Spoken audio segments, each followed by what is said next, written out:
Good morning, everybody. Thank you for joining today's webinar. This is the first webinar in a series entitled We've Got This Essential Managed Services, focused on some of the things that we're doing to help our customers to kind of manage the load. So today's topic, it's a 30-minute webinar, have about 20 minutes or so of slides, but as Samantha mentioned, there are ways to provide questions to us, have some feedback, and we can kind of talk through things. So today's topic is on patch management.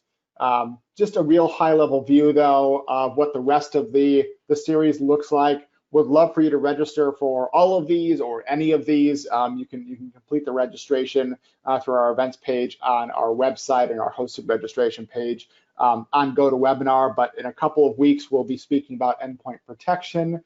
A couple of weeks after that, managed backup and recovery.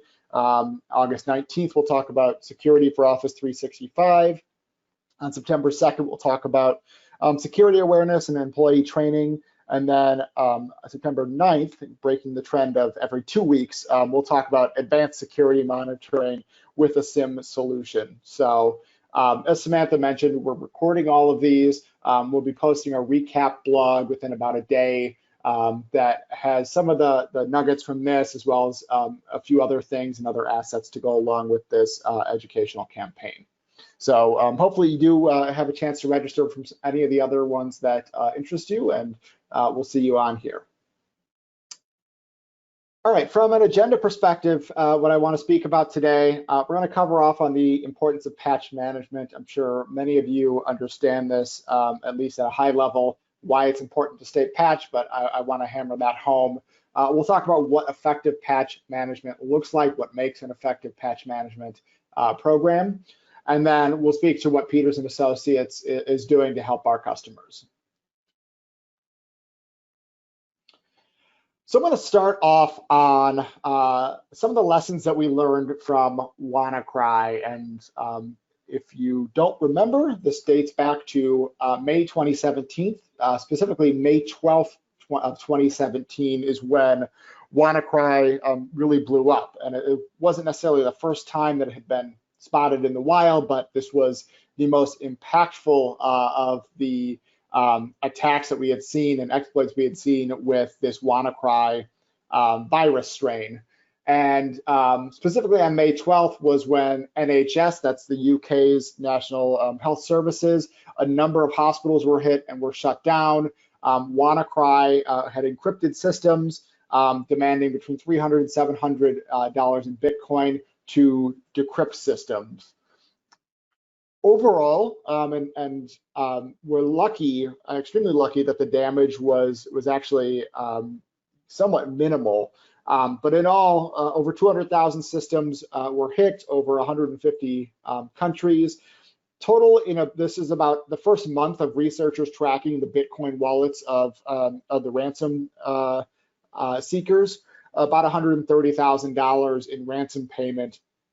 And I mentioned that we're lucky because if you do recall some of the stories about WannaCry, there was some level of incompetency on the side of the attackers, as a relatively common forensic tool that attackers use to go and register a domain and IP address to be able to track the spread of the virus happened to not have already been registered by the attackers, and that in turn meant that nothing could contact that command control server to kind of kick off the encryption. And so it did happen to stop the spread, and we were very fortunate for that. But going back to what the cause of WannaCry was, why it was able to spread so quickly, how it was able to encrypt systems, was this a mastermind zero-day threat that state operators, North Korea, Russia, China, had invested teams of people in learning how to exploit? And the answer to that is no. At one point, this may have been an exploit, and I think the documents might go back to the NSA, but Microsoft had released a patch for this in March of 2017. So 2 months prior, 2 Patch Tuesday cycles prior to May 12th of 2017, when the world was kind of hit by this, Microsoft had already released this patch, and it's clear that those 200,000 systems hadn't been patched, and we know the number of systems that weren't patched at that time was probably much greater. But Microsoft had already done their due diligence as a vendor to release the patches. It was a failure, and we'll talk a little bit about some of the challenges of patching, but of organizations not to apply those patches. And we also saw Microsoft take a very rare step of releasing patches for Server 2003 and for Windows XP, which were already out of service, things that Microsoft does not patch once they're out of service, but due to the spread and this particular exploit, Microsoft did make that kind of rare decision to do so. So that's a recap of what you might remember from WannaCry. The thing is WannaCry is not an outlier. We see this time and again. Unpatched systems are low-hanging fruit for attackers. And we've used an analogy before of burglars looking at what house they might want to burglarize, and the house that has a state-of-the-art security system is not going to be the first target on somebody's list. At the same time, if the doors are wide open and all the lights are off and nobody's home, then that makes a prime target, and hackers are really going after the low-hanging fruit. So there's a number of studies out here on this. I've seen numbers higher, I've seen numbers lower, but the most recent one that I had found had self-reporting of about 60% of the breaches identified in 2019 exploited a vulnerability for which a patch already existed but had not yet been applied.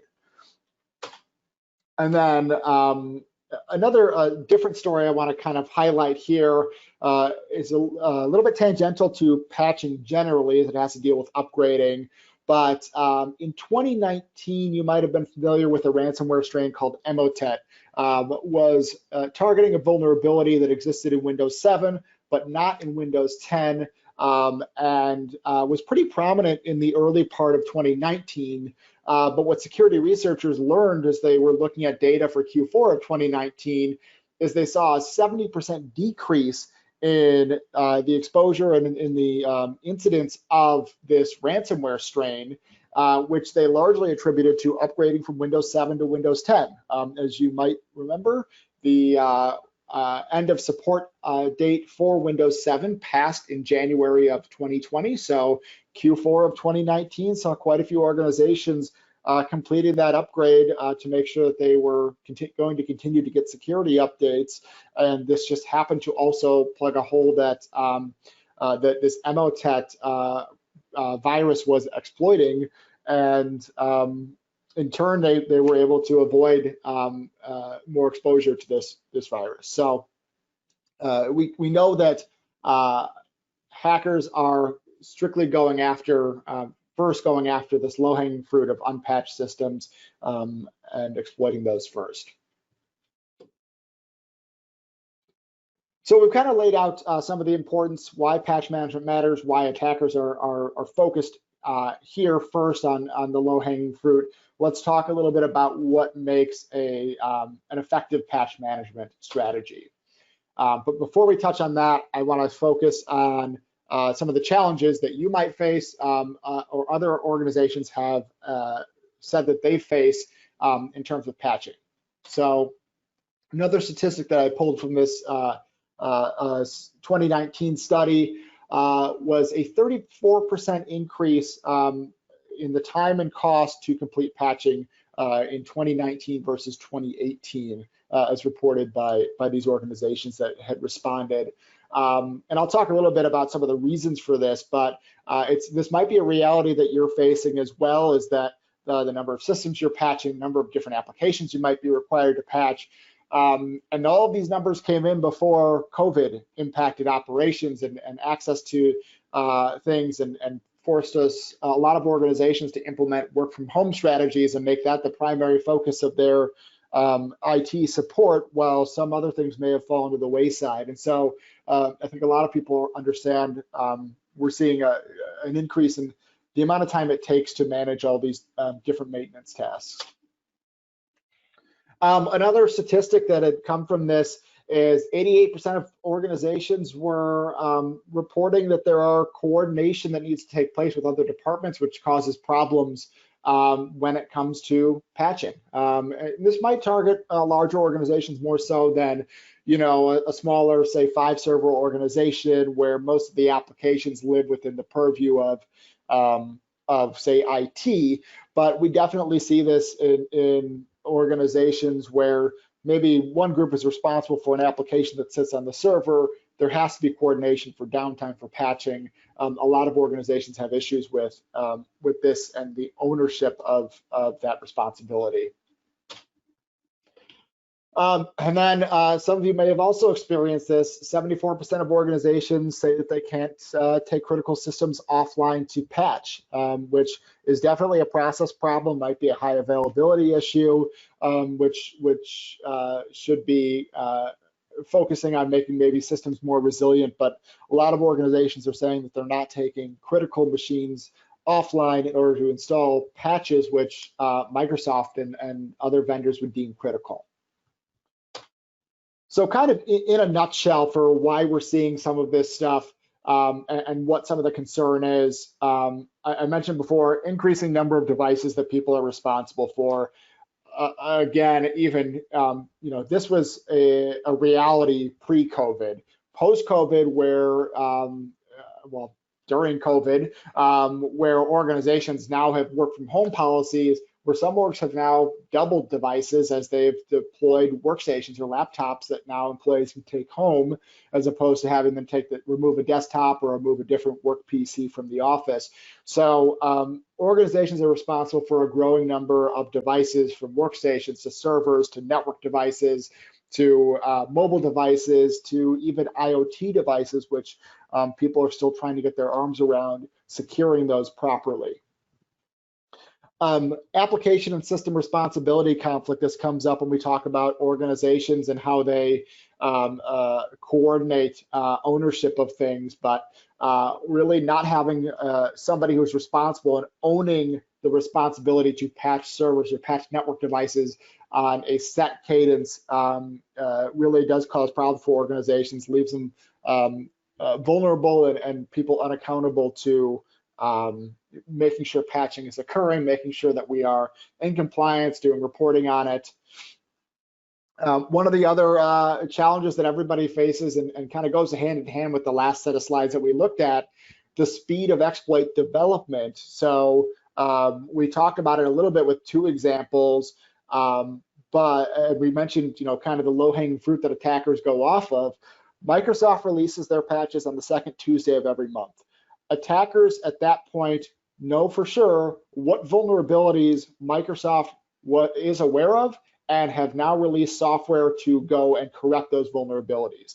This gives attackers the opportunity to say, okay, I know that anything that wasn't patched prior to, you know, March 6th is something that is, you know, that had this vulnerability that existed, and they're going to go out and develop software that's going to exploit that. We see it all the time.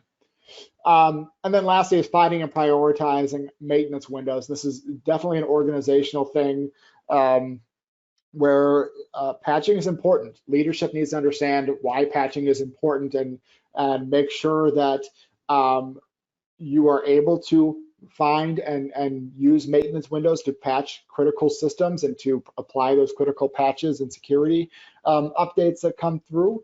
And that takes a level of coordination. And if that's not possible, then you need to look at things like high availability, whether it's using the cloud to assist or designing on-premises systems. So these are some of the patching challenges that that customers or that organizations reported. I'm sure some of you have experienced at least some of these within your own environment. So what does effective patch management look like? So I kind of put together a cycle. Of course, patching is secular. I think Microsoft is the easiest one to use as an example because, as I mentioned, Microsoft has a set patch Tuesday every month, that 2nd Tuesday of the month. We know that we will have a series of patches that we need to start putting onto our Microsoft devices. And so we know we have that set cadence. Other vendors don't always have quite an easy cadence to work with, so I'll use Microsoft just as the example, but know that this needs to apply to things outside of that structure as well. So of course, vendor releases patches, a patch for a system.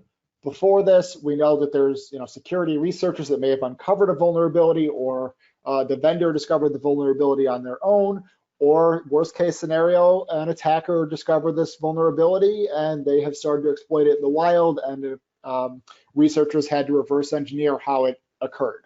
But either way, the vendor will release the patch. From that point on, your organization and your team needs to look at what your own exposure is. So Microsoft releases notes with each of the patches that they do. Every vendor does, stating what the vulnerability was and how the patch is addressing it. It's the responsibility of that team to understand what your exposure is. If a patch comes out that addresses a component of Windows Server 2016 that you've already disabled because you don't use it, you had concerns about it already, your patch exposure is a little bit lower. Now, you probably still want to patch that and put that in somewhere in your list of priorities, but your patching, your critical exposure is a little bit lower on that. So you want to understand how you're impacted by the newly announced vulnerabilities. The other all-important step, which is something that our team does and every team should be doing, is researching what the patch impact is. So, Microsoft is, that server platform is the platform for thousands of applications.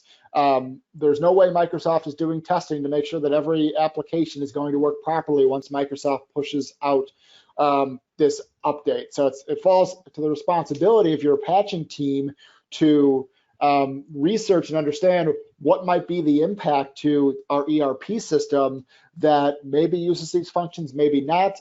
We need to understand what components it's using. So you really need to keep an eye out for that, looking whether it's digging into the notes or whether it's watching the technology news and seeing what other people are reporting as they do their patching. And next step goes hand in hand with that, deploying patching to test systems. So, all right, we don't think that these patches are going to negatively impact our ERP system. Now it's time to push patches out to a set of pilot servers that we've set aside that are going to be kind of our first test case to make sure that things still work properly. In larger environments, maybe it's a test dev environment that you have resources for already, and you're able to kind of see the impact on those devices, maybe running those specific applications that you're going to use in your production environment. In smaller environments, you may not have that luxury of those resources of test dev systems, but you do have other systems that you can use that if a patch were to break it, it's maybe easier to roll back that change or less impactful to the organization if that patch for some reason messes up an application. So you should identify some test systems that you're going to push patches to. And then last step in this part of the cycle, deploying patches to the remaining systems. This is all generic cycle advice that, for some organizations that are, have 500 workstations or have, 200 servers, your deployment cycle, it's probably a few steps here to push to test systems, now push to this batch of servers, now push to this batch, and get things done over the course of a couple of weeks, as opposed to pushing everything, trying to do the enterprise rollout entirely once you've done your testing. So this is, again, kind of general guidance that should be adaptable to organizations of all sizes. And the last thing I'll call out here is compliance and reporting should also be a part of this, especially, if you are under regulatory compliance, this is probably already a requirement for you to track, but, what was our patch success this month for this update? Striving to be over 90% of patch success for a given patch Tuesday, making sure that, within a couple of days that all those patches are successfully been applied to the systems that you push them to. Again, keeping you in compliance with certain regulatory standards, but also being able to show back to, the organization, hey, this is, we pushed out all these patches. This is what that maintenance window is for. Just want to let you know that we have, verification that we've sealed these vulnerabilities that were announced, and that's something you're able to do. So I've kind of talked through what effective patch management looks like, some of the challenges that organizations face. Lastly, just a couple more slides. I want to talk about what our managed service looks like, how we're helping organizations with patching, and talk about some next steps, and then open up the floor to questions. So we operate a patch management service. This covers Windows servers, Windows workstations. It includes network devices. It includes applications that are, third-party applications that are running on workstations, and ensures timely implementation of these patches. So I've kind of described the patching process already, and that's something that we stick to. But at a high level, our team is working with you. Obviously, we patch thousands of systems a month, and so we have insight into the impact of patches. We also are pulling from public information of, what are other people saying these patches break, and so we're able to kind of scale ourselves to understand the impact of patches, to put into place a schedule, work on scheduling downtime, and make sure that our test systems have patches on them within a couple of days. And then we're rolling out the enterprise rollout consistent with our downtime schedule to make sure that we've got things patched within a couple of weeks, and make sure that that everything is secure. Again, things change dependent on the size of an environment. It's a lot easier to patch a 5-server environment with 25 workstations than it is a 500 workstation environment, where we have a lot more devices that we're needing to keep an eye on, and maybe further things that we need to test. So I already mentioned we do enforce piloting. So we work with our organizations to select our pilot groups. Maybe it's a representative sample from a few different departments who work with different applications, but identifying and then deploying our pilot patches, making sure that those work. And then lastly, we are reporting back what our monthly patch rollout is for compliance purposes. So, hey, here's this, our monthly patching. Here's how your systems were identified, and the success rate of our patching. So each month we are striving, we're achieving over 90% patch success for workstations and servers and network devices, making sure that they are applied and secure. And I'll also mention, I've talked a lot about in what I'll refer to as kind of in-band patches. So Microsoft's monthly cadence, whatever Cisco, their other networking devices cadences is sticking to those. I'll also mention emergency patches. While pretty rare, they are extremely important to apply in a timely fashion. That's something our team takes care of. So if the government notifies us of a emergency patch to systems, or we are notified through that vendor that this is an emergency patch that corrects this vulnerability, we're getting time scheduled to apply that as quickly as possible.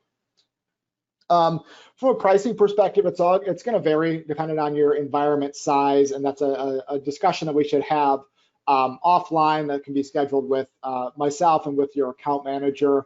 But just from a high level, it starts around $100 per month to have a patch management program in place for a set of devices. And again, more details that we can discuss directly in a separate call. So that wraps up slides. I'll open up the floor to questions in just a second here. But from a what's next perspective, do want to make everybody aware that if you reach out to your Peters & Associates account manager, if you do have interest in the patch management service, reach out to your Peters & Associates account manager. They're going to schedule a one-on-one call with me where we can talk through your patching needs, what you guys are doing today, and price out our service for you. We're going to, once you've attended this, once you attend that meeting and we had that discussion, we'll send you a $25 gift card. So just know that that's out there. Please reach out to your Peters & Associates account manager, or if you don't have an account manager, you can also reach out to me, and we can keep the conversation going. And then lastly, I think Samantha already put the registration link as a reminder to everybody in the chat window, but July 22nd is our next installment of this webinar series where we'll focus on endpoint protection. And then in the next day or so, you can also expect to see a recap blog posted to our website that has this recording, as well as some content that drills in deeper into patching and why it's important and all the things that we've already talked about. So that wraps up the prepared content that I had. Thank you for joining. For those who have to jump off, feel free to shoot us an email at info@peters.com or reach out to your account manager to schedule that conversation, or just reach out to me directly. And we hope to see you at our next webinar.